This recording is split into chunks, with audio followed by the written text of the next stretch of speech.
Smacking Off the podcast will start at 9 p.m. Eastern. Please stand by.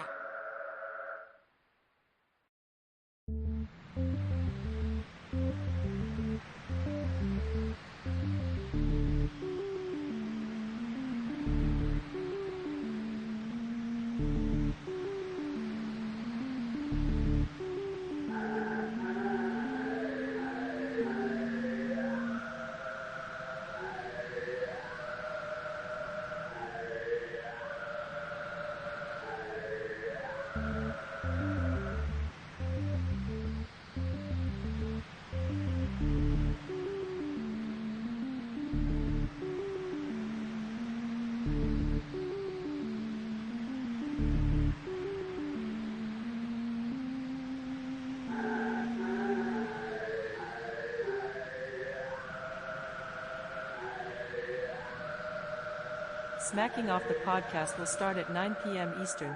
Please stand by.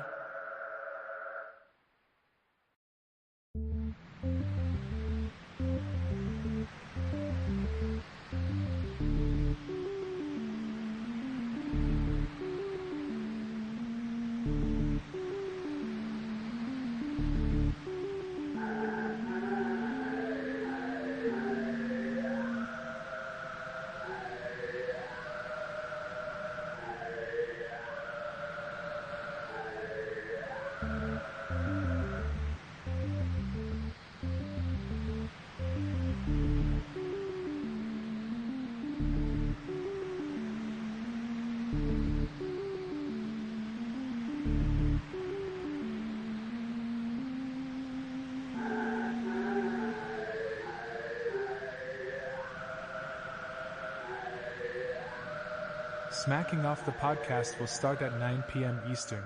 Please stand by.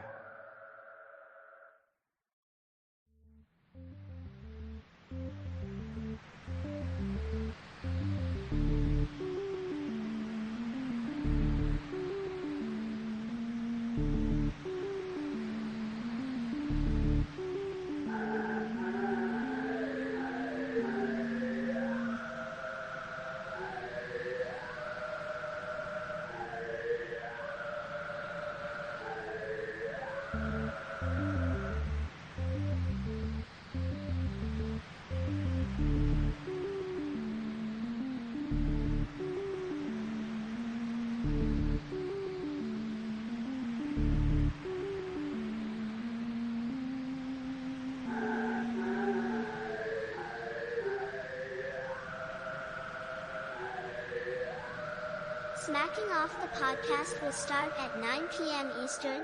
Please stand by.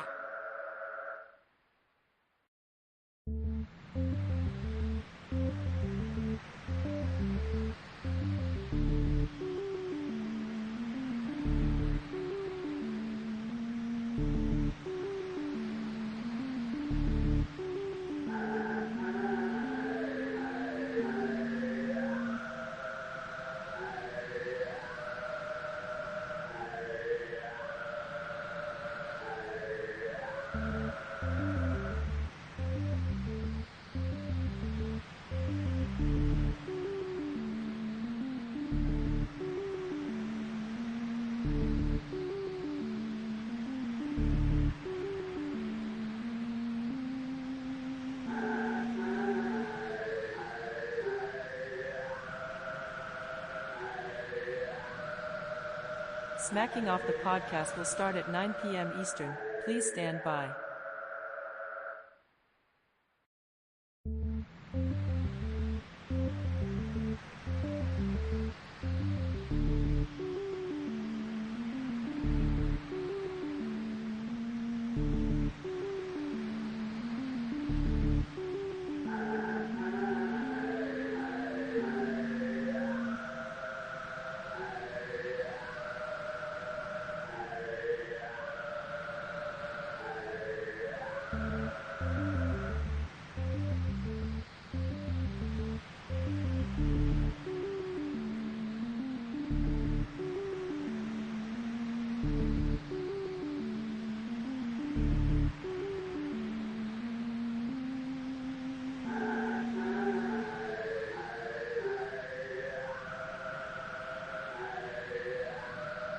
Smacking Off the podcast will start at 9 p.m. Eastern.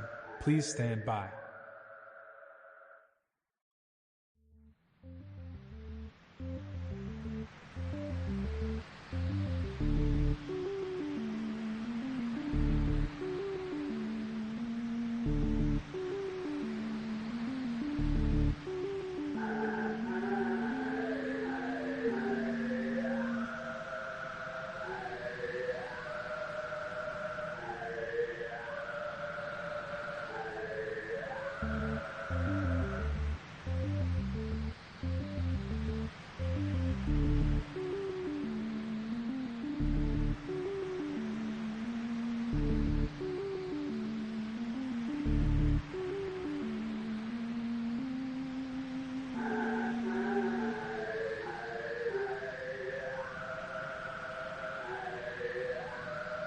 Smacking Off the podcast will start at 9 p.m. Eastern. Please stand by.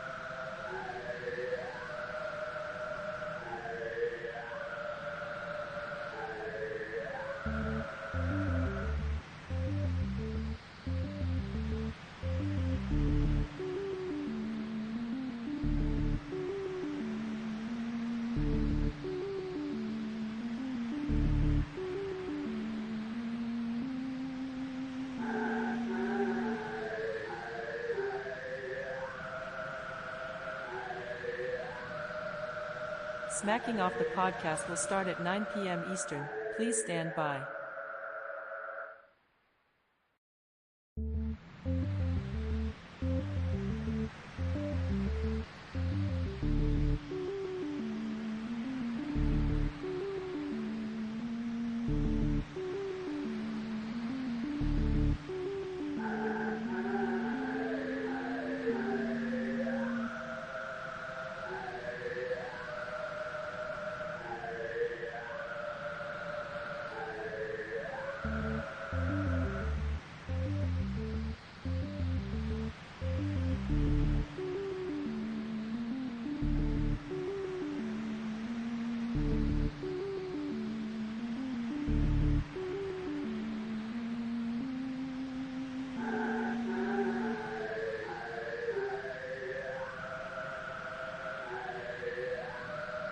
Smacking Off the podcast will start at 9 p.m. Eastern. Please stand by.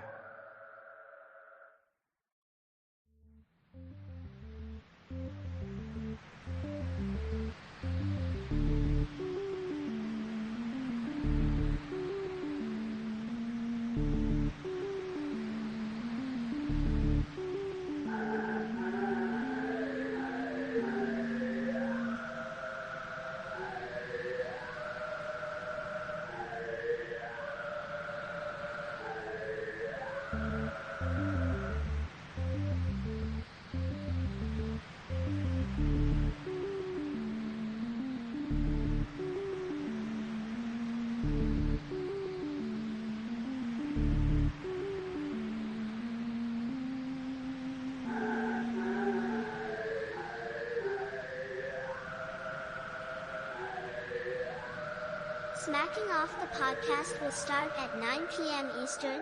Please stand by.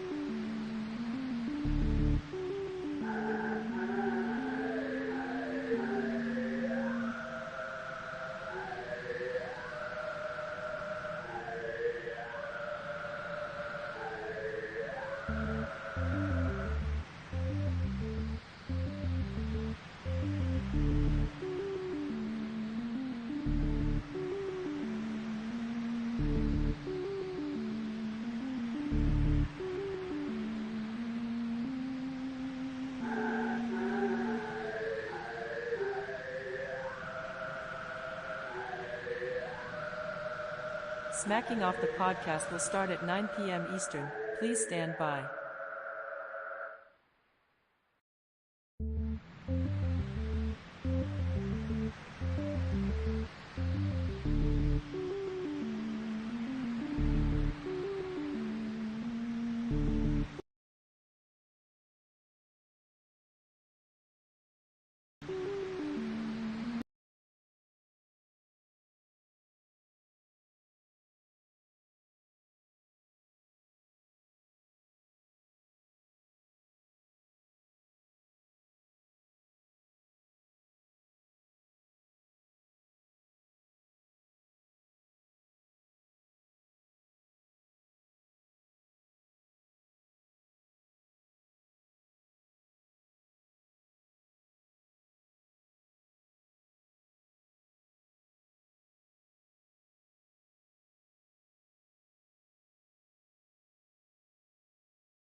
Smacking Off the podcast.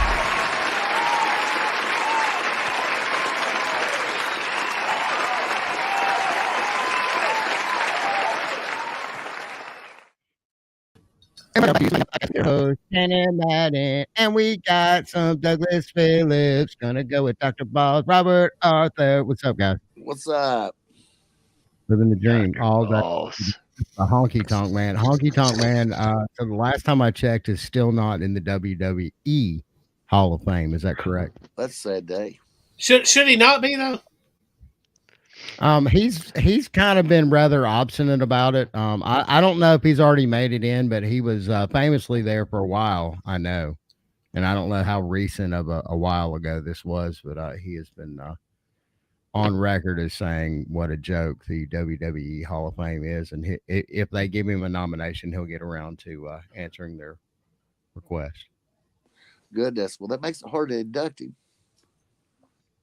Well, I mean, the Hogster's finally in, right? Or did he got in and then he got that pulled, and then have they put him back in yet or something like that? I mean, Hulk Hogan has to be in the WWE. He has to be. I mean, that's, when you think about the Why'd they pull him? He had some choice things to say about the young men that his daughter was dating, and just like any father would, except he got a little bit more hard R with it than some. Well, hold on now. Now look, I'm not going to say he got more hard R about it, but he got hard R as people do in private, and what he said, technically, I've heard black men say about their own black daughters in the very same language and the very same message delivered. So I don't know. And the whole thing was creepy anyways, the whole Bubba the Love Sponge thing and threesome with his wife and yada yada. It was just that's a funny story. That whole thing, if you get a minute, go look into that. Which I feel bad for Hawkster, because I feel like, look, first off, I saw Bubba the Love Sponge's wife, and he definitely outkicked his coverage with that one. She's a hottie. And they're sitting over at the house, they're chilling, got some beers going, they're grilling out. Music's kicking. Hawkster's, kind of dancing around the living room, trying to feel a little bit better because he's going through a divorce. And, Bubba's like, hey, man, why don't you fuck my wife? Goodness. And unbeknownst to Hawkster, he was like, and look, we're all red-blooded men. Put yourself in the same situation. Doug's been happily married he's been with Kat ever since I've known him, and been happily married for a good portion of that length of time. But Bob, you've been through some relationships before, right? Oh yeah, I've been through a bunch of them. Yeah, man. And when you're going through some heartbreak, you're single, ready to mingle, and you get proposed with a situation like that, and that may not necessarily be your thing to have your buddy sitting over in the corner or even in the house for that matter, but his wife is kind of hot. You haven't been laid in a while, and one thing leads to another. Next thing you know, you're banging his wife and somebody is secretly filming it. Jeez. Dude, that was a fucked up story, man. I really, if you want to get down the rabbit hole with that one, check out his interview on Howard Stern back in the mid 2000s when that whole court case was going on. Now, he is honest. I believe every fucking word that he said in that podcast. He is telling the truth, has nothing to hide, no shame in his game whatsoever. And man, I'm sorry, he got railroaded in that situation. Yeah. He got paid, but I mean, it's still though at what cost? I mean, he was one of the greatest to ever do it. Guys, let me do a roll call real quick. Dane, are you here? We got some folks in there now. I'm here, brother. I am here. Fucking hey, Clemson Dane in the motherfucking house. Boys, I made it. I'm about it. We like it. I see some other familiar faces up on my screen time. How about Landon Beamon? One Landon, hashtag inside sources, hashtag fake profiles, Landon Beamon. Fake fucking profiles. One of the most important people in Tuscaloosa County. Hallelujah. As far as I'm concerned. And worldwide, one Mr. General Sean Devine. All right. Coming to you from parts unknown, always from an exotic locale. The man that is living every man's fantasy, gets to go to all the games and just lives the dream. Hell Sean, yeah. what's up? Sean. I think he was overwhelmed. Oh no. No, we told him he had to be up till 9:30 or so, I think. So we just got Sean in here. I just went ahead and plugged Sean, and Sean's not even here. So I mean, if that's not a build up, I don't know what is. That was fucking So great, yeah, when dude. Sean He comes left in you here, the hanging. whole place is just gonna fucking catch fire. Hey, That's gonna Shannon, I happen. gotta ask you this: do you have the music to Elvis's intro? Thus spake that Zarathustra. Well, we might get zucked if we do some shit like that. I'm get just about fucking sick to death of Facebook. Facebook hit my fucking shit with a ban. Now check this out. This is the weirdest shit. It just happened completely out of nowhere. I catch a ban for a picture that I posted like 8 years ago. Good. This is before my daughter, and this is important. This important piece of information. They said that I posted something that was like child exploitation, something really, really naughty. Good. Here's the worst part about it, though. Now, I fought it and I won. That never happens. But right before I fought it, they went ahead and gave me my punishment. Do you know what my punishment for such a nasty, awful, evil thing was? What's that? A 3-day ban. Goodness. 3 motherfucking days. Goddamn For perverts child running that operation, exploitation. brother. I mean, I don't know what the fuck is going on at Facebook Central, but that is something. Look, let's say that I was guilty of such a thing. That's a rather extremely light punishment. I'm sure they would probably pass that information along to, the proper authorities. I would hope, anyways. You'd hope so. Oh, Yeah. wow. But I mean, and then they came back and said, we're sorry that our technology, goofed up and we made a mistake, and they put the picture, whatever the picture was. I don't even know what the fucking picture was. They wouldn't even let me see it.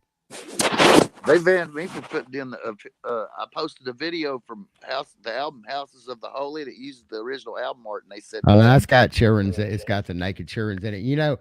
That Nirvana lawsuit is actually regaining steam. Can you fucking believe that? Amazing. The little kid that is now a grown adult, whose little wiener, his little tiny little dingaling, is in the swimming pool. Now, I'm sorry, I didn't see that picture and think of anything offensive when I first saw it so many years ago.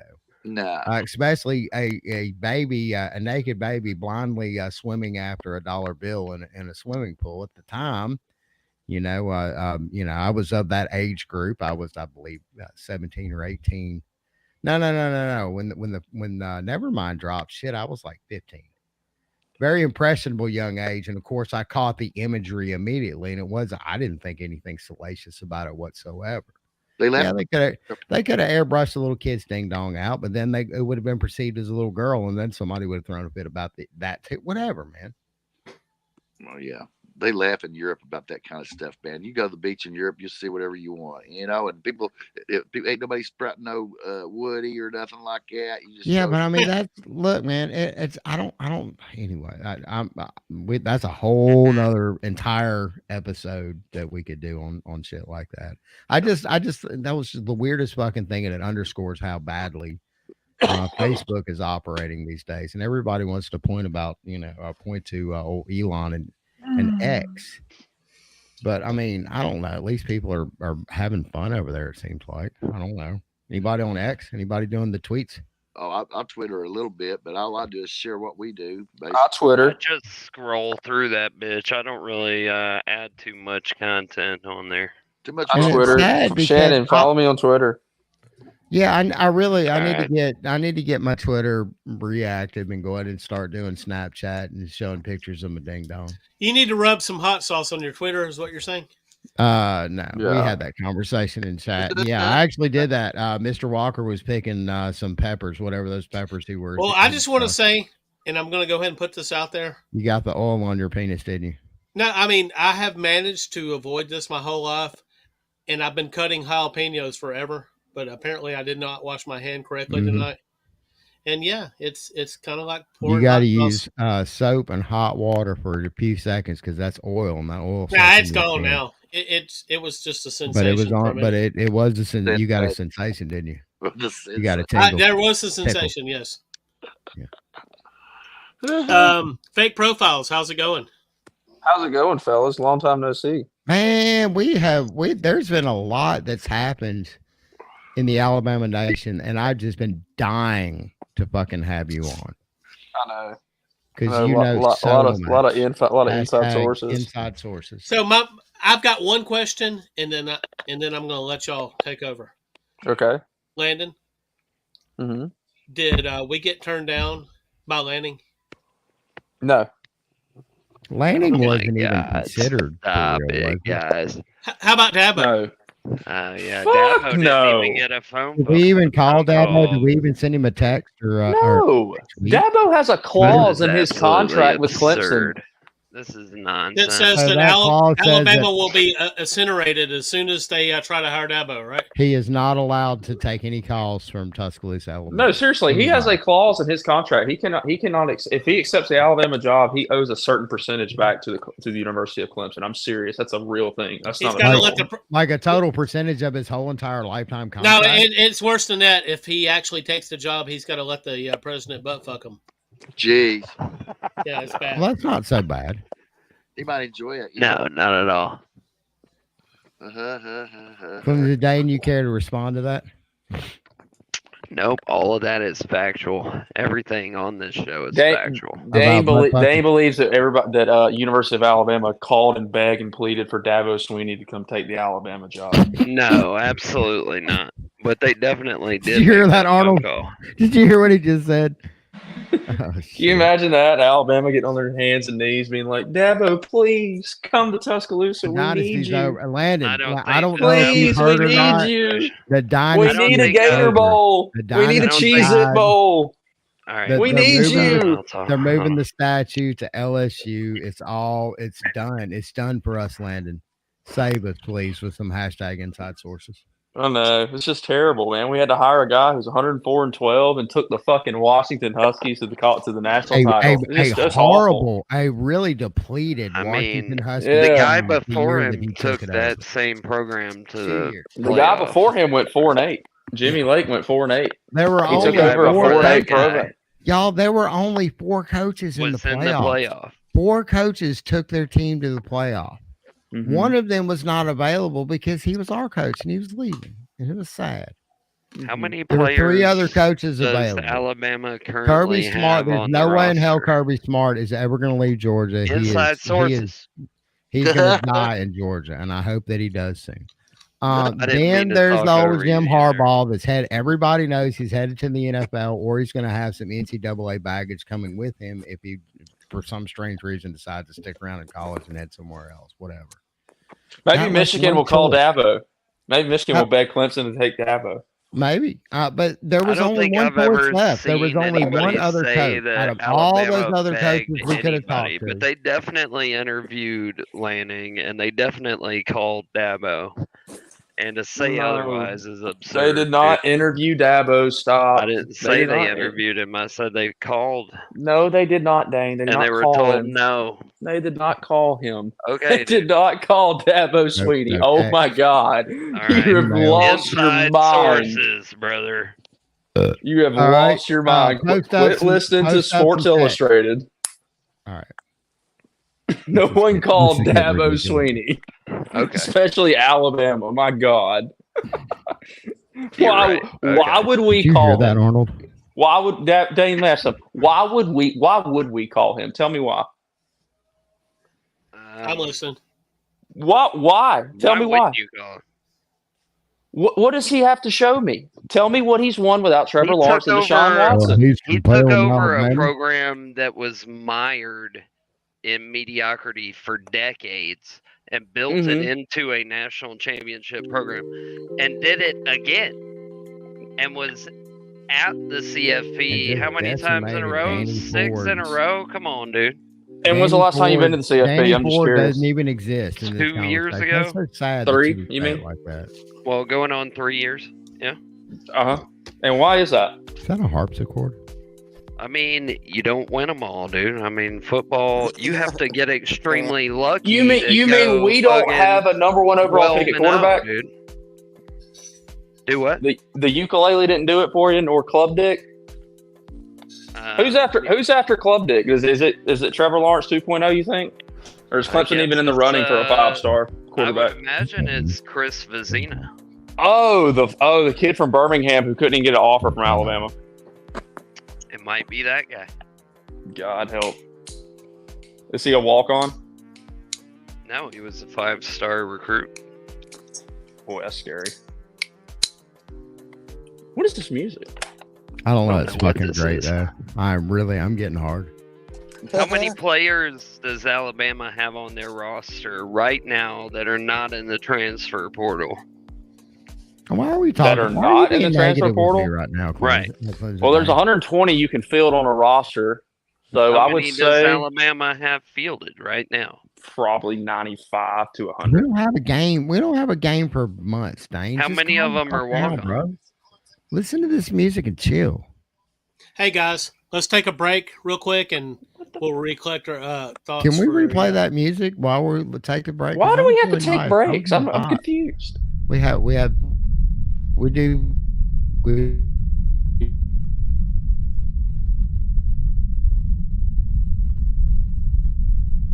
Find us on the web at snackology.42web.io. There you can find our latest episode, or you can support the podcast by following our affiliate links at the top of the page. You can even buy some awesome Smacking Off merchandise. Again, that is snackology.42web.io.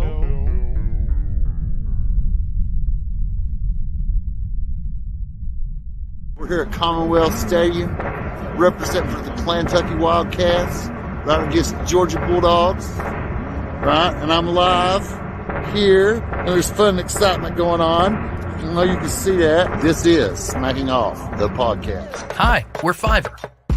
a global marketplace connecting individuals and businesses with freelancers offering thousands of digital services.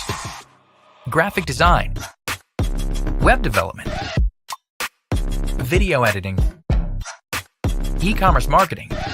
You name it, there's a professional freelancer ready to make it happen. Filter your search by the service needed, budget, timeline, and boom! Fiverr provides a list of talented freelancers to meet your specific needs. Always know what you'll pay up front. No hourly rates, just project-based pricing. And because payment isn't released until you approve the work, you can rest assured that you'll be satisfied with the quality and get exactly what you want.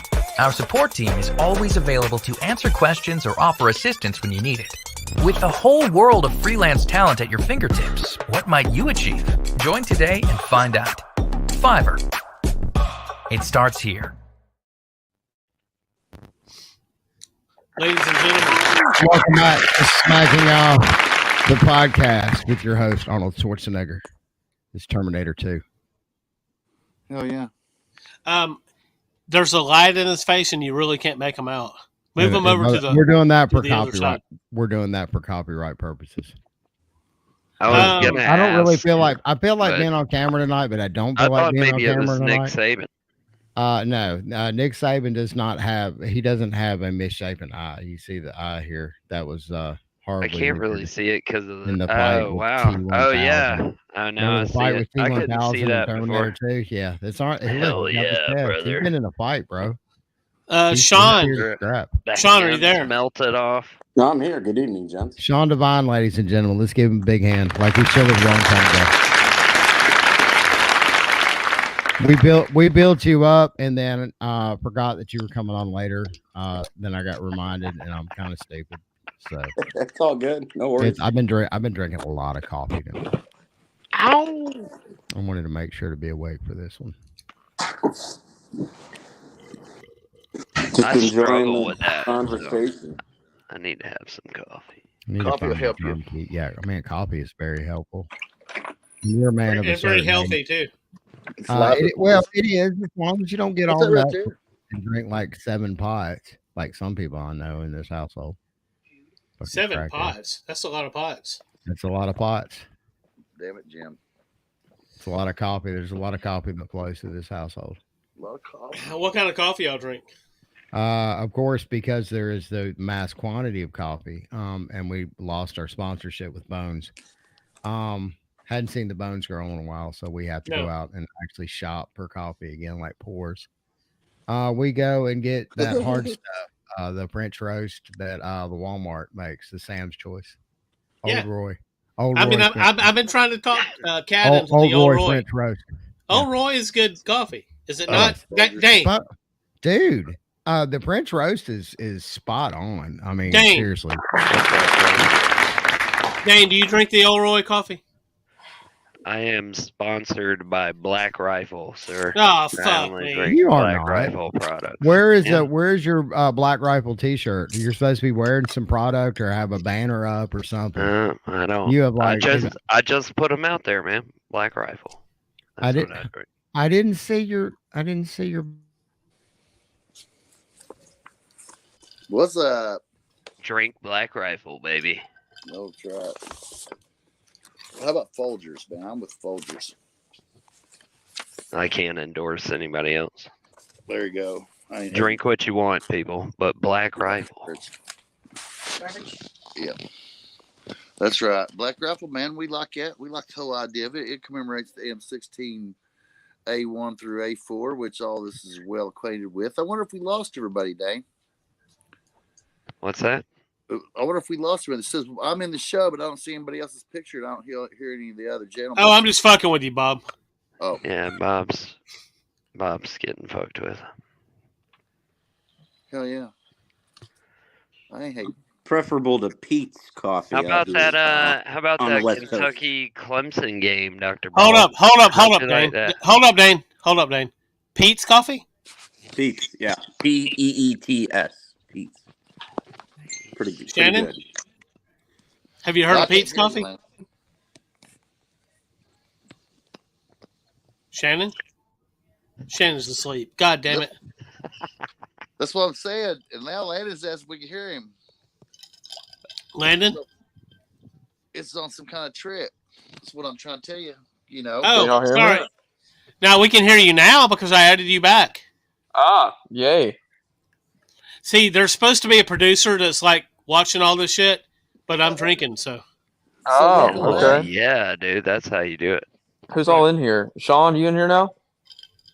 Who else is out? I am. Good evening. What's up? Good evening. How about that Nick Dunlap, man? That was awesome. That was incredible. I'm so happy for him and happy for you and the other Alabama fans. Alabama golf, baby, represent. Oh my God, 6 dudes in one tournament. That's pretty solid.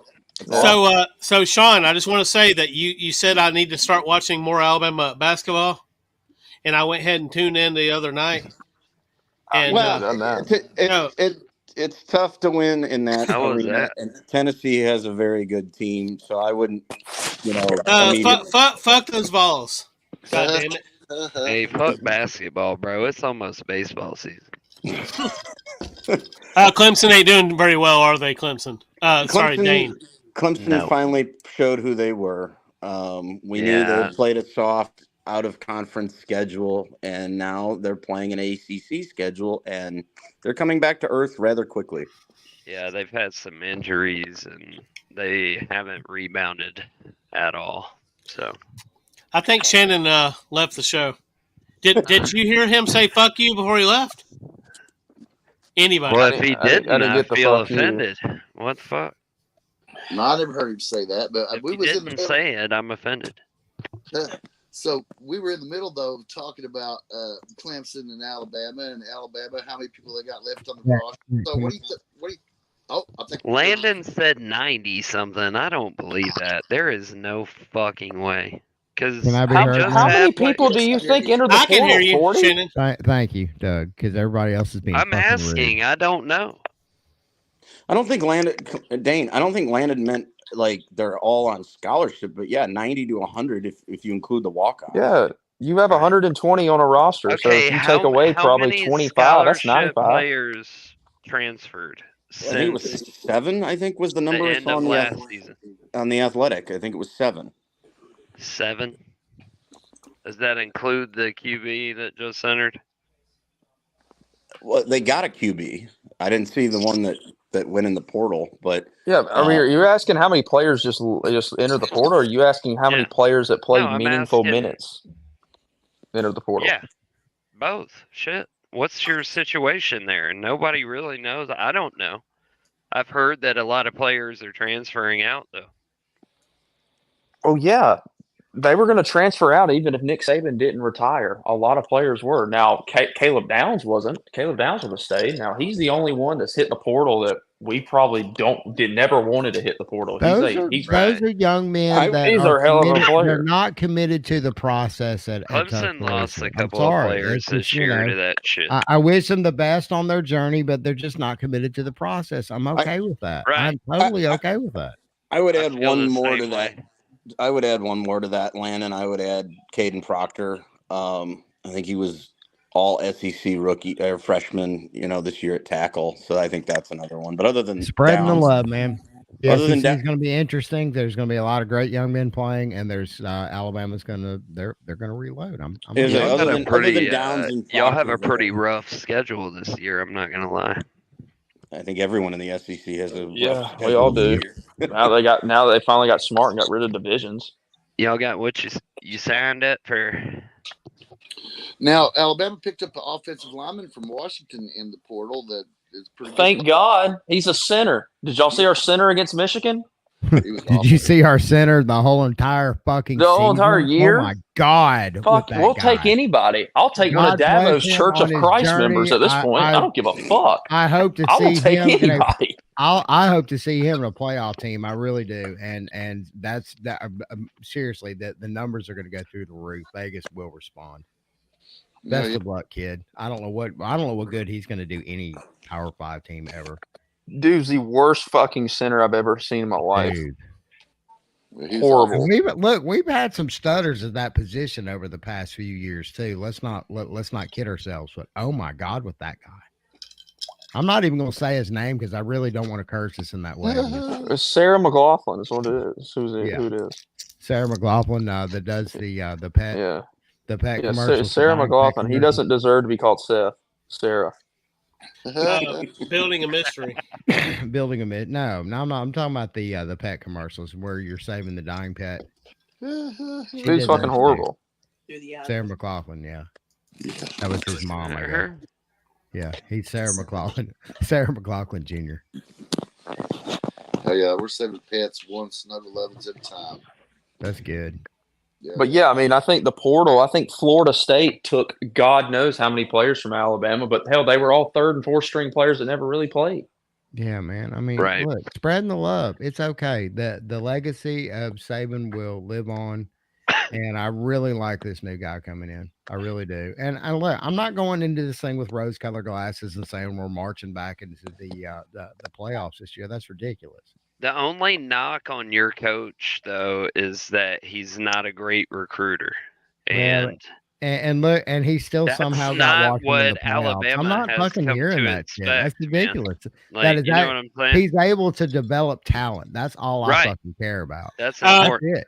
But hey, Dane, what's up? Can we at least admit that we don't know what he's going to do at Alabama at recruiting yet? I'm because not he hasn't. saying that he's going to be terrible. He has Tuscaloosa money. Landon, will you explain to him about Tuscaloosa money? No way. Oh my God! Hey, and Alabama facilities as well.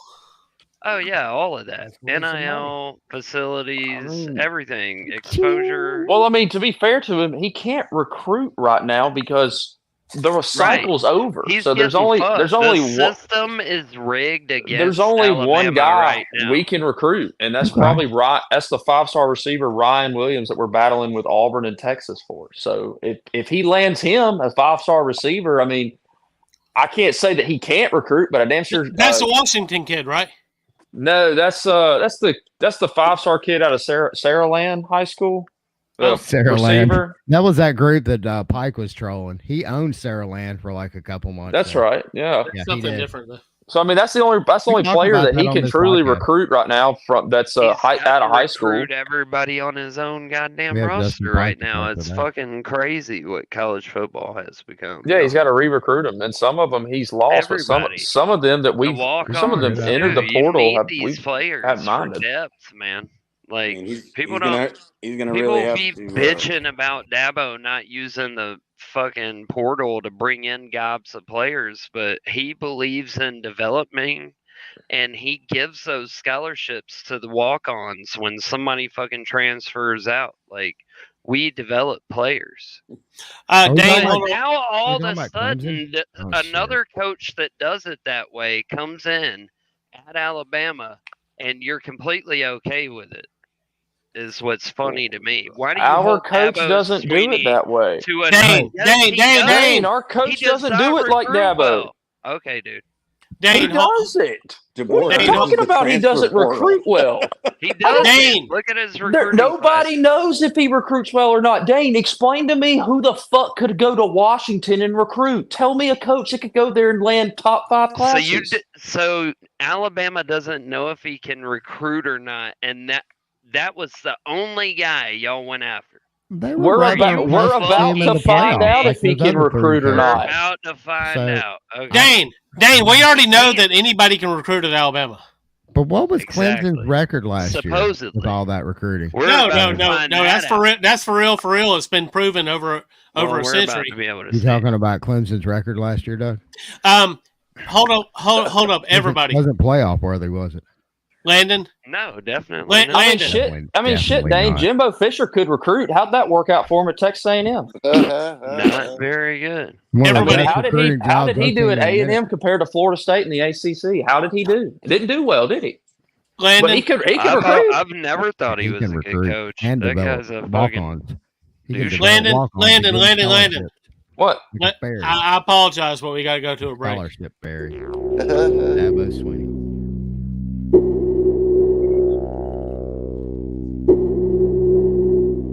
You are now watching or listening to Snacking Off the Podcast.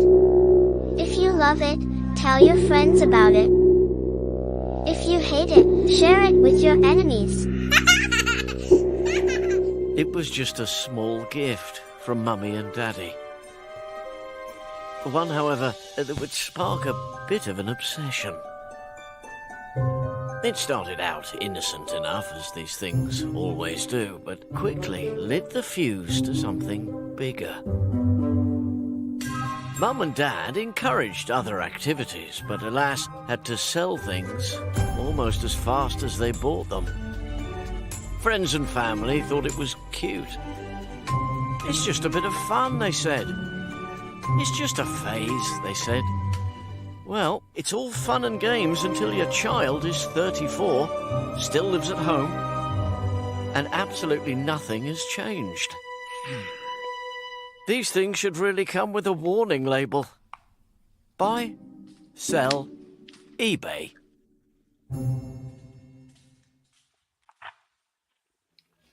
So, real quick, I just want to say that Mark Thrash, who is listening to the show right now, says that Saban is trash. Trash! Fucking trash! Well, he's gone now. We ain't got to worry about him no more. That's the most absurd shit I've ever heard. Sounds like the trash needs a thrashing. Nick Saban is the motherfucking GOAT. If you didn't know that, just throw the game of football away. You don't know what you're doing. He may be trash at the moment, but he's still the GOAT. Nah, he's always been the GOAT. Yep. Why would he be trash at the moment? He's retiring. Well, because he's not turning the page. I'm happy he's for the left guy. Alabama in such a lurch, and the dynasty is now. He didn't leave y'all in a lurch. He left y'all perfectly positioned. Y'all brought He didn't leave us in a lurch. I mean, he really didn't. I mean, it is what it is. It doesn't matter. A decent coach, like, you know what I mean? Could be a great coach. I don't know. We're about to find out. I mean, no, he has been an extremely great coach until this moment. You know, now this is a new team that he's on, but I don't know. His record kind of speaks for itself. He's won every fucking where he's coached. This is true. That doesn't happen on accident, particularly he's like as you Brian Kelley. The level. Brian Kelley is like that. Landon. He's won everywhere. Explain to everybody that there was no way for Saban to leave without this shit going down the way it's going I mean, the way the rules are set in college football, if Nick Saban would have, if he would have came out right now and said, "Hey guys, I just want to let y'all know I'm doing a farewell tour. 2024 is my last year."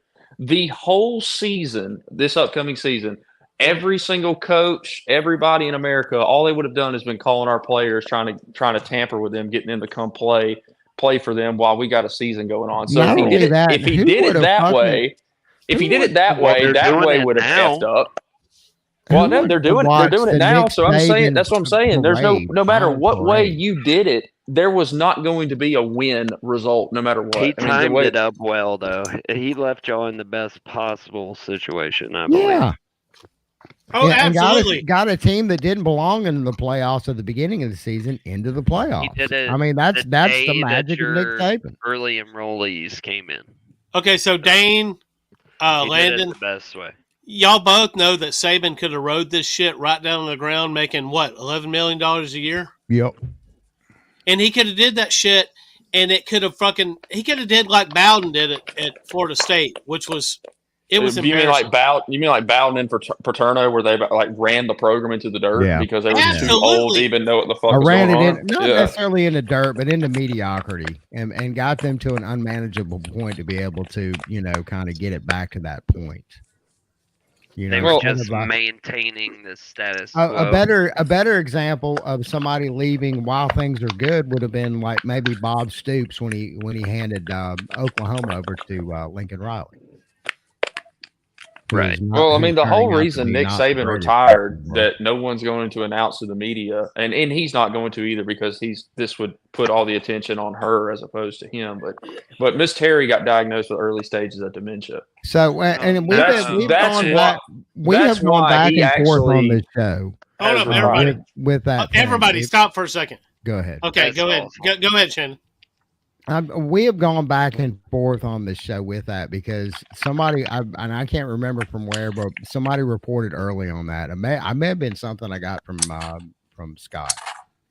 And so I ran with it because I'd heard chitter chatter from a couple other people about it. Then we got somebody kind of dialed back on it, so we've dialed back on it. But hashtag inside. You don't have to dial back on that one. You are boots on the ground there in Tuscaloosa, and I trust your judgment above anybody else that comes on this show, Landon. You don't have to worry about that one. No, that's seriously, it sucks. I hate it. Miss Terry does have early onset dementia. I was really hoping to be wrong on that. That sucks, man. No, I mean, obviously, are they going to announce that on ESPN? No, they're not going to announce that, because if they did that, it would all be on his attention on his wife, and would he want that? No. I mean, at the end of the day, your loved ones come first, so I understand. Yeah. I mean, the writing was kind of on the wall too. He was like unloading. Yeah, I mean, he only had like three years max left of money. Yeah. During the season, like buying dealerships and shit. Like you could tell he was setting himself up to make an exit. Yeah. Right. Well, hey guys. I mean, I'm happy for the guy. I hope he gets to spend more time with his wife, obviously, and he's going to make plenty of money on that. Trust me, the money he's already we're made, going to see him on ESPN very soon. Oh yeah, I'm sure. I hope he's so. already I like on watching him on there. He's funny. They're going to get to a hell, situation where they'll set a camera up at his house. He won't have to leave his house, and he'll. Oh, they're doing that already. They're doing that already on the Pat McAfee show. I don't know what's I'm He's about the it, shit, dude. I'm Nick here Saban's the fucking goat, dude. Okay, so guys, everybody give their parting shot, and we're moving on to Dr. Balls. Dr. Balls. Dr. Balls. Dr. Balls. I don't have any parting shots for anybody, but all I got to tell y'all is believe in Dabo, because he is the man. Why? He's the present GOAT. What was the? And Clemson is. I'll believe in Dabo when I see any. I believe that Dabo is on a decline, my friend. Well, we're gonna win another natty, and then what you gonna say? Win. Decline these. I mean, y'all can't even win the ACC right now. What the fuck are you talking about? It's happening. Are you, Dane? Just believe me, brother. Not very. Clemson's not very here, officer. I don't answer questions. Hey, Landon, you going to join us and talk some college basketball? Sure, I will.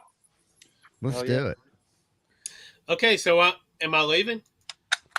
I guess I'm leaving with you, Doug. Doug, let's go to the bar. No, I'm not leaving. I'm not leaving. You can't leave. He's talking about our brag. You're fucking trash. You're the whole thing that's holding this thing together, Doug. That's right. God damn it. Nobody's going to the bar with me. Brother. You fucking Arnold. Did you hear that word? Never mind. I was about to say a word that was going to get y'all banned. Good night, Dane. Good night, assholes. Good night, Dane. You motherfucking pieces.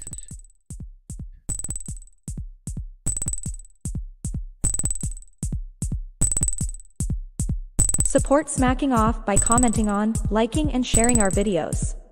Stay right where you are. More Smacking Off is headed your way.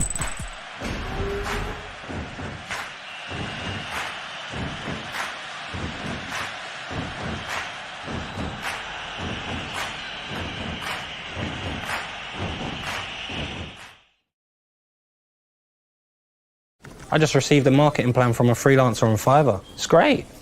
And the way I'll present it will really take it to the next level. Check it out. Skills. We're developing that with a freelancer, and it's excellent. It's probably my feedback that made it so good. And do you know who came up with the idea to use Fiverr? Liam. And who hired Liam? Me. Just to be clear. You are now streaming Smacking Off the podcast. You can keep up with our current activity on Facebook at Smacking Off or Smackologists. Find us on YouTube at Smacking Off the Podcast. And stay right where you are. More Smacking Off the Podcast is headed your way. Hey, this is Kyle Golick of the Smacking Off the Podcast. I'm at the Basketball Hall of Fame. You don't need to come to Springfield, Massachusetts. We got our own Hall of Fame analyst in Dr. Balls. Dr. Balls is a presentation of Smacking Off the Podcast.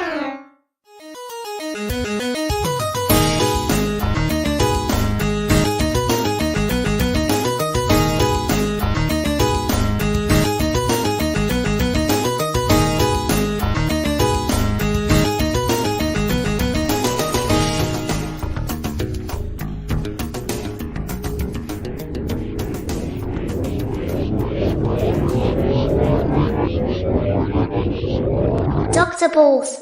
The state of college hoops. All right, welcome back to Smacking Off the Podcast.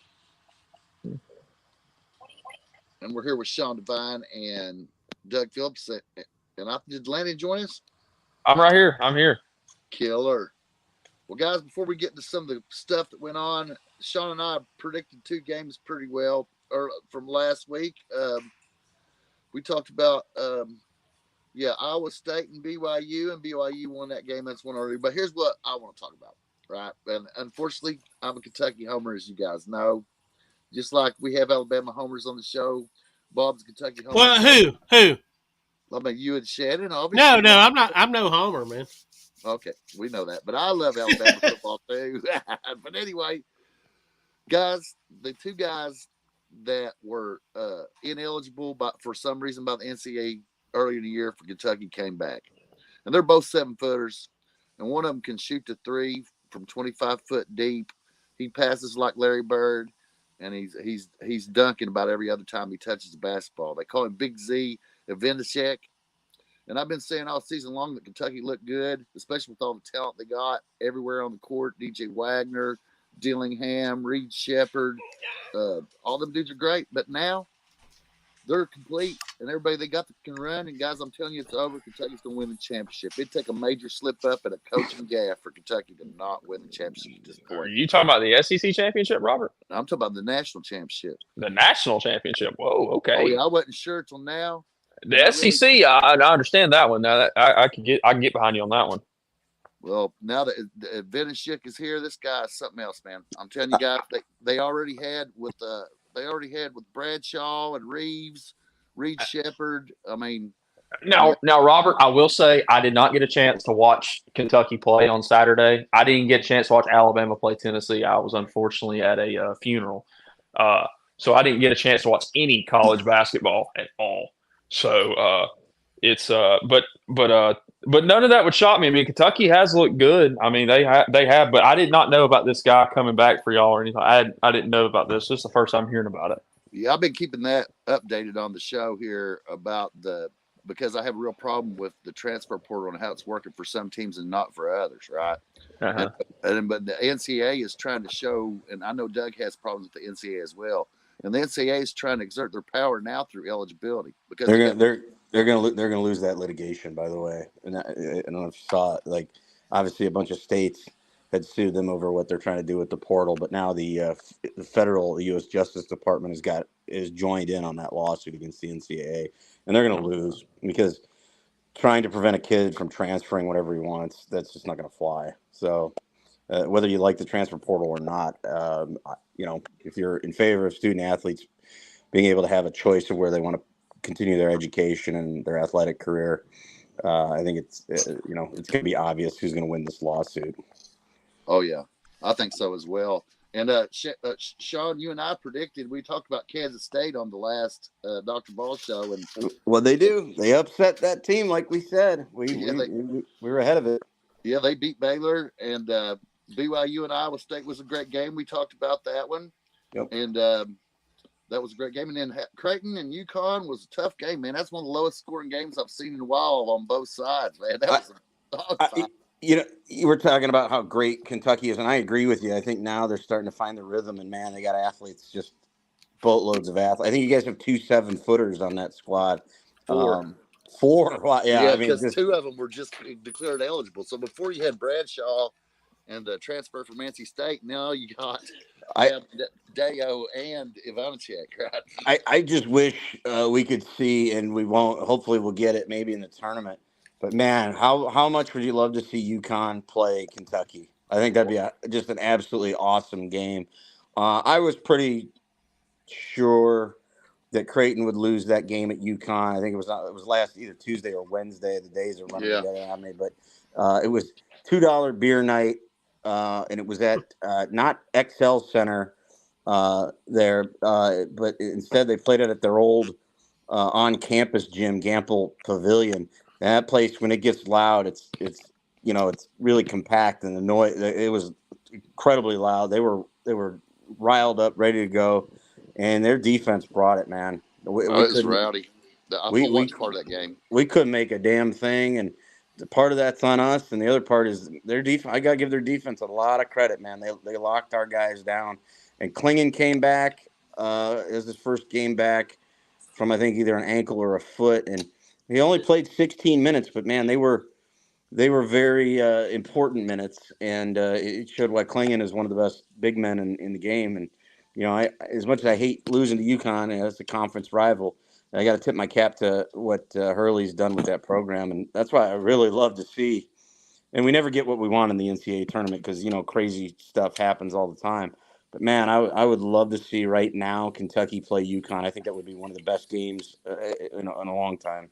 And I think UConn's one of the few teams that can run with Kentucky, but otherwise I don't believe there's anybody, period, that can run with Kentucky this year. They're the most explosive Kentucky team since 1997 when they had Anderson and Mercer, right, before Anderson got hurt. And that was the most explosive Kentucky team of all time, in my opinion. It was Dunkarama.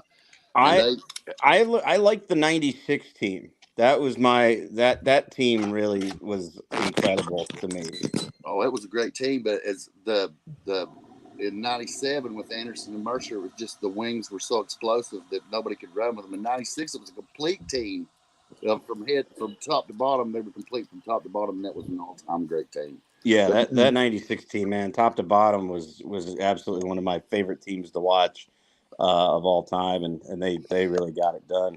But they went for the national. But I liked the help me out, was it the 9 team or the 2010 team? The 2000 to John Wall. Yeah, John Wall and all those, man. That'd been my team. I loved watching that Kentucky team. That team was fun to watch, man. Although the 2012 team with Davis was a hell of a team too. But these guys here, them guys, I mean, like you said, all those teams, the John Wall team, the 2012 team, they put so many people in the NBA, great players still producing, even to this day. But I mean, look at Davis. I mean, he's one of the best team players in the league. But this team here is loaded. I've never seen one loaded like this since 96, 97, 10, and 12. It's one of the top 5 most loaded Kentucky teams of all time. Now, I'm ill-prepared, and I apologize. It's been a busy week, but Bob might know this because obviously you follow Kentucky. That's your team. When do we get to see Kentucky play Auburn? I think that's going to be an exciting game. I think it's getting ready to happen. I'm looking through that right now. I think it's getting ready to happen next week. I know we play Auburn on Wednesday here in Tuscaloosa. See, actually, I don't understand. It, to me, and I love the rivalry game on Alabama-Auburn, but like, why so early in the Well, why on a Wednesday night? And why on a Wednesday night? Right? Yeah, why on a Wednesday night too? Exactly, church. Yeah, church isn't on Saturdays. No, Auburn has to go to church. Alabama, Auburn goes to church on Wednesdays. I mean, we wouldn't understand the way they do things down there. So Auburn's Jewish head basketball they do it different. Is baptizing people in the name of Jesus now. That's a thing. Wednesday's prayer meeting throughout the Southern Baptist core. Whether you're in Kentucky, whether you're in Alabama, Wednesday's prayer meeting. So Sunday morning is Sunday school. And you have a little sermon afterward. The youth group. To me, Auburn, Alabama should be played on a Saturday night, like early, like 6:30, 7 o'clock on a Saturday night. So I 100% agree. That's prime time viewing. I'll make time Wednesday night to turn that on. I want to see that game. I know Saturday wasn't a great night, but I think you just flushed that one. I don't think that. It's tough. It's tough to beat Tennessee at Tennessee with the way Tennessee plays the game of basketball under Barnes. I mean, they play so physical. They play so physical. You got to give them Connect played a great game. I think. Where did that guy come from? That's what I want to know. Bob might know, but where did this guy come from? Which guy's that? Dalton Connect. Dalton Connect. Where did he come from? That we're witnessing an individual who I'm assuming Tennessee got in the portal. That is a 30, dropping 35 points a game. Now I don't know where he transferred some. That's, to me, it's enigmatic. And by the way, Kentucky plays Auburn February 17th. But let's look at Dalton Connect, because I'm watching this game and he's quicker than you'd think. His size, obviously, he's a hell of a shooter. He's he's a better version of, like, people will ask me about that finally, they okay, I'll watch a Creighton game because Devine's making noise about Creighton, and then the last one, like, where did this Baylor where did Baylor Shireman come from? I'm like, well, he was at South Dakota State for a couple of years, before we got him. And this Dalton Connect, I'm gonna have to research it myself because I watched some of that game, and man, he played for Northern Colorado and Northeast Junior College. So he was stroking it, man. Yeah, he was. He's got a hell of a range. He's a big guy. He's close to 7 foot tall. Now I think he's got a weakness in bringing the ball that you could exploit, especially against Kentucky. If he gets the ball in the open court in transition, we're going to take it from him. But if he's got a set shot available, he's going to hit it. And Barnes is a pretty damn good coach, and Tennessee has a lot of discipline, as Landon was saying. So really, that's going to be the toughest game on the schedule for Kentucky. And I agree. It's tough to win that bill. What people don't know, I think Bowling Arena, I think that's the second largest in the SEC. Rupp is is the first. Yeah. Rupp Arena. Well, I mean, it's tough to win there because Rick Barnes, the way he coaches his teams, it's all defense. And what he does, he basically at home, when everybody knows in college basketball at home, you get a more favorable whistle than on the road or in the tournament. And that's why Rick Barnes has never really made him past the Sweet 16, because when he gets in the tournament, if he doesn't get solid officials that let his guys be handsy, man, his team gets in foul trouble, and that's why they get bounced early. Every time, just like clockwork. It's just when they can't play physical defense, they have no counterpunch. Well, that's why Connect is so important for them, because they finally have a guy that can actually hit a jump. Watching them last year in the tournament, it was like you're building a house with all the bricks because nobody could hit a 12-foot jump shot. It was either a layup, put back, or get fouled and make one or two free throws. And in Tennessee last year was trying to play games in the 40s. They were trying to have attrition. They were playing a game of attrition and trying to get your guys fouled out and get it close to the end because they didn't have an explosive score. See, prior 2 years ago, they had two different point guards for like a 3-year run going in with Bone. And they didn't have a point guard that they could count on last year, in my opinion, even though they fluffed him up. But now with Connect, like you said, they can stretch at. And he loves to run a lot of half-court sets. But I'm telling you straight out, Tennessee might beat Kentucky at home, but I don't think they can beat them in the SEC championship. Well, that's the difference in Kentucky this year, in my personal opinion, is when y'all have adding, obviously you've added you've got the talent, obviously, with all the 5 stars. But the main thing, though, Reed Shepherd is a extremely, extremely good, solid, true point guard. I mean, he facilitates that offense really well. He's not, Rob Dillingham comes in, and Rob Dillingham can basically play the 2 guard. He doesn't even have to be a point guard, but Reed Shepherd is a true distributing point guard, and the guy can shoot the ball, which I think is what Kentucky's missed a lot, except outside of Antonio Reeves for the past couple of years, is Kentucky's hadn't had a reliable shooter. And this year, Kentucky can spray. I mean, I think the foreign kid that you were just referring to, I can't remember his name as you're talking about, but I'm pretty sure he can even hit threes. He hit 3 in a row when he first came in the game. He played like 6 minutes in the game against Georgia and had, that I can remember, 9 and 4 is 13. He had at least 13 points in 3. Now, did he come from a school, like a transfer portal, or was he a freshman out of high school? I think he came from overseas. Okay. And but yeah, I'm with you. Reed Shepherd, if you look at the analytics on Shepherd, he's the most efficient player in the country. And I hate to say this, but he's probably going to go in the NBA, right? Which would be bad for Kentucky. If he stays for Kentucky. He reminds me a lot of Austin Reeves that plays for the Lakers that played at Oklahoma, the way he plays. Reed Shepherd reminds me of very similar to his game. Yeah, he's got the best decision-making I've seen in a long time. And his dad, Jeff Shepherd, was a hell of a player at Kentucky. His mother was a hell of a player at Kentucky. And obviously he's well-schooled and coached. And in high school here, he did real well, was on the top teams in the state, even though they were in the mountains and didn't have the inner city talent. He took them to the state tournament.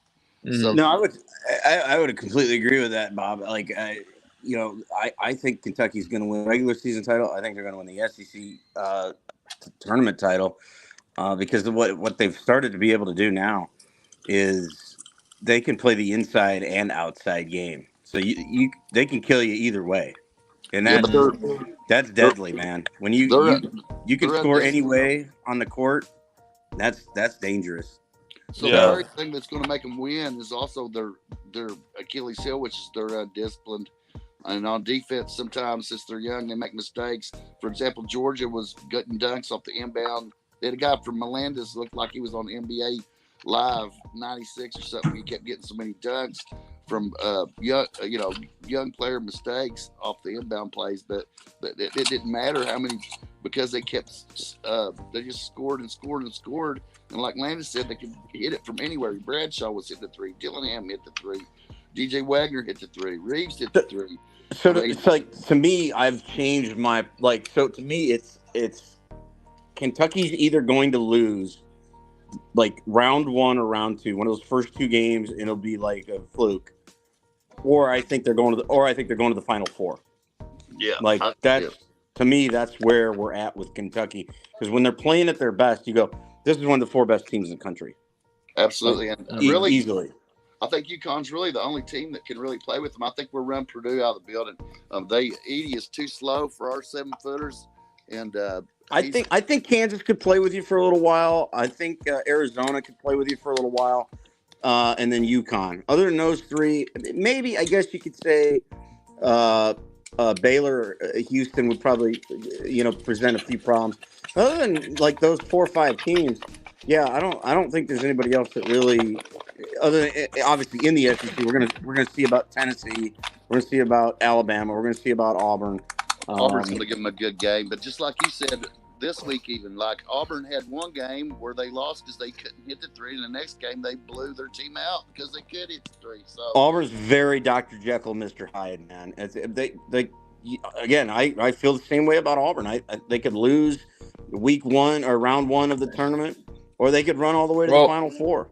Auburn's game on Wednesday against Alabama, that'll be their first quad 1 game they've played since they played Baylor opening game. Well, they did play number 22 Ole Miss yesterday, and they won. Well, I'm just talking about quad 1. Ole Miss, they're not a quad 1 team. Again, we go back to AP poll, and I don't understand this at all. I don't even know why we have AP poll rankings, because Ole Miss is 22nd. But their strength of schedule is like 250th according to KenPom. So they're ranked because of their record? I mean, but they've not played anybody. It makes no sense at all. No, I got you. I agree. Just like Georgia, they're going to get caught. Georgia was looking good. They was like 13-3 coming into Kentucky. And they did have some explosive scores that were somewhat impressive. But they just ran out of gas. There was no way they could match that depth. And I am curious to see more about A&M. I know A&M gave Kentucky a loss, if I'm not mistaken, Bob. Oh, yeah. So I'm curious to see more about A&M. I need to watch more of them. That's on me. I mean, I can only – at the house here, I only got 3 monitors. So, I can only put 3 games on at a time. A&M is solid. Man, how about how bad Arkansas has been this year? Yeah, I think they're one of the most disappointing teams in America. I mean, I'd be so pissed if I was an Arkansas fan, especially because of Eric Musselman. He's the biggest bitch on the planet. But well, also, I mean, the preseason media hype for them was through the roof. This is going to be Arkansas's year. I sure as heck haven't seen it. I don't think they're cohesive. They're not cohesive. Them guys don't look like they want to play together. If you ask me, they, as far as the possessions go, they're stressing out to get the ball moved around.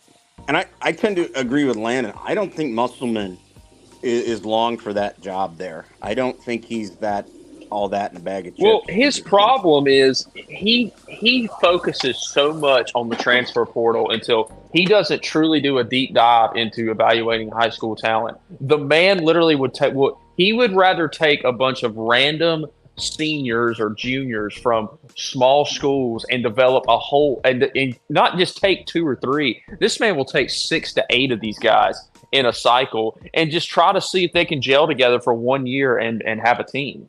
And it's a high risk, high reward deal. I mean, 1 year is not to me is not granted. I'm Creighton, I guess you could say, is big time now, but for basically most of my whole life, we were considered what you would call mid-major. But to me, I'm more about building a culture, building cohesiveness, having guys playing a system for 2, 3, 4, so on every, particularly offensive possessions, exactly where a guy is going to be. Because I played with this guy for X amount of practices, X amount of games. I think it's very hard to go in, even if you get the most talent, unless you're getting NBA quality players, in the portal. If you're not, it's hard to build cohesiveness over a spring, a summer, early fall, and then boom, you're playing college basketball.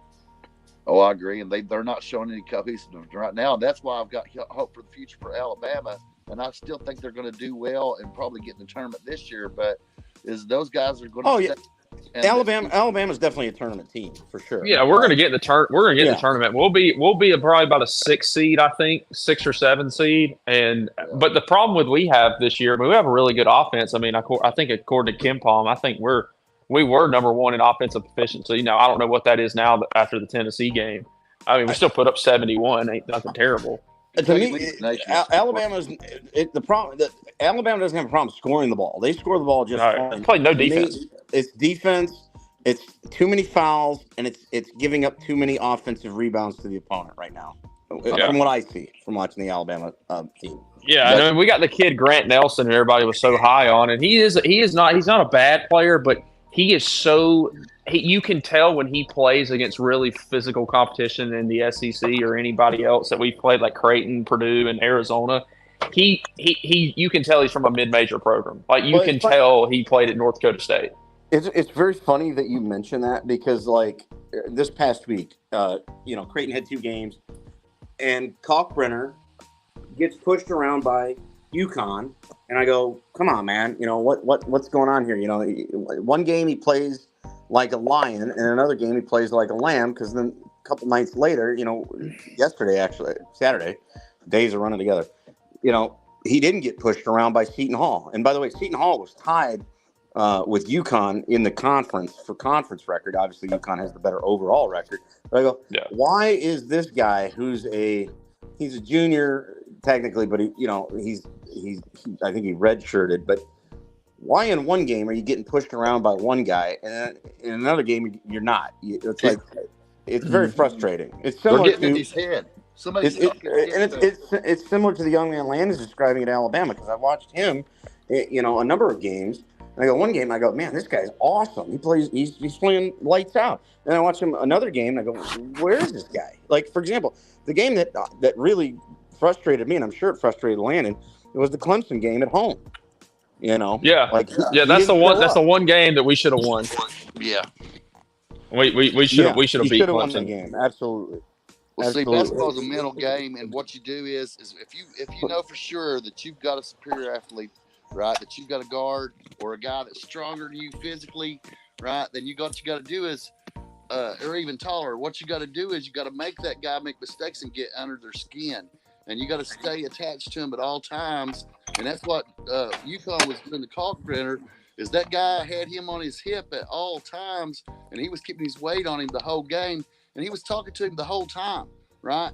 And he was giving him the old Bill Lambier treatment, just being irritated. You got to do that. The reason you got to do that is you could wear somebody down, and that between the running, the sets they were running, the screens they were trying to set with him and for him, they were just constantly wearing on him, and that's something that he's got to overcome. Either that or they got to give him some help, right? And so that's the way. If that happens sooner or later, you're going to see that because they got coaches tracking.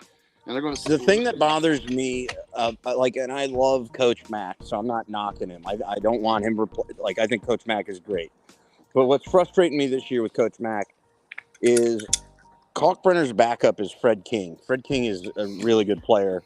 Not quite as tall as Kalkbrenner. I think Fred King's either 6'9" or 6'10", but he's thicker. He's got more muscle.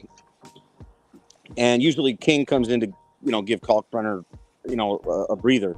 But I'd like to see them play together. That way, the big man for the other teams can't just they can't double up on Kalkbrenner. I'd like to see us get a little more size on the court. But, that's really, I don't think Mack is comfortable playing that game because he wants to have the runners and the gunners out there. Farabello, Shireman, Trey Alexander, and Stephen Ashworth. And finally, Stephen Ashworth came to play the other night. And made a number of key shots in that triple overtime thrill. Like if you missed that game Saturday, that was a hell of a game between Creighton and Seton Hall. 3 overtimes, 97-94. That was a great game. Purdue keeps rolling. This Big East basketball. I mean, man, it's best conference in basketball. Big East is just awesome. I'm not. I don't necessarily want to say that. I do. I love it. I'm biased, so I can't.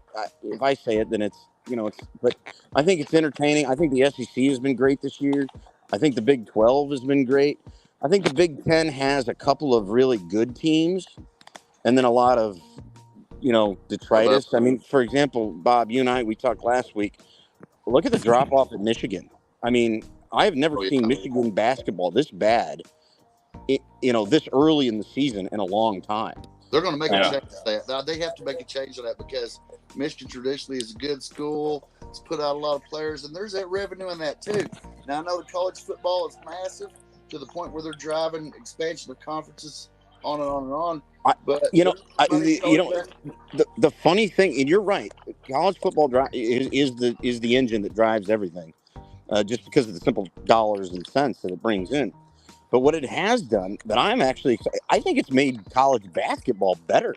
And I'm very excited next year to see Texas and Oklahoma. I mean, Robert can attest, man, the SEC, it used to be just Kentucky. And it was Kentucky and Florida with Billy Donovan. That's all it was. And then all of a sudden, everybody in the SEC decided to hire, like, really good coaches. I mean, Barnes came from Texas to Tennessee. You had Auburn finally hire Bruce Pearl. Alabama went and got Nate Oates. I mean, that's the football model, though. I mean, everyone knows in college football, the SEC has the best coaching staffs, top to bottom. Mm-hmm. It does. And so I think they took that concept and said, let's apply that to basketball now. And you've seen the recruiting go up. You've seen, the excitement go up. The games have gotten better. I threw on, I think it was South Carolina and somebody the other night. That was an exciting game. And so the quality of SEC basketball, even though Kentucky's still going to be the gold standard because they're a blue blood, they got all the wins and national championships and Wooden Award winners.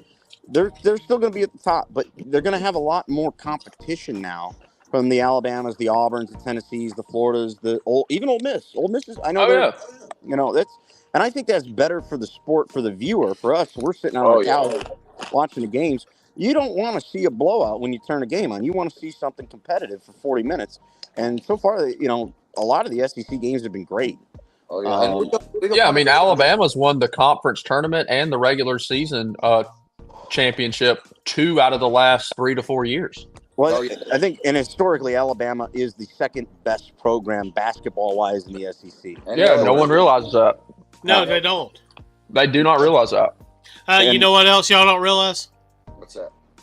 I have to click this. I have to click this outro link before I can go pee and then go to bed. Well, Are we doing a Wednesday this week, Doug? You guys talk about it and let me know. If you're available, I'm down, and I'm sure Bob is down. And I'm always game, man. Because Landon's a big college hoops fan. I think he should join us as much as he can. I know he's got a busy schedule, but this is good college basketball talk, and it's only going to ramp up as we go through January, as we go through February, as we get closer to the tournament. No, I agree. And plus, we didn't get to mention that West Virginia beat Kansas. I got a kick out of that. Yeah, here's another one real quick. The other night, Oregon finally lost their first game in the last year of the Pac-12 basketball. Oregon was leading the conference. They went to Colorado, and they got kind of, they got shellacked. Colorado took it to them. Colorado is actually having, the opposite of the Dion effect. They got basically a coach no one knows who's built a decent basketball program there in Boulder. So the Pac-12, everyone just sort of assumed it was going to be UCLA and Arizona. There are a couple other teams that are playing some good ball on the Pac-12. We like it. They'll go out with a big hit too. Absolutely. All right, so let's do this midweek. Even if I can't do it, I will actually start it and come in and make commercials come even if y'all don't even know they're coming. Sure. Sounds like a winner. Sounds like a winner. And fuck Landon, he left. Fuck that motherfucker. No, we love Landon. And it's late y'all's time, so I appreciate you staying on, Doug. All right, man. I'll see y'all midweek. All right, gents. Have a good week. We'll talk to you.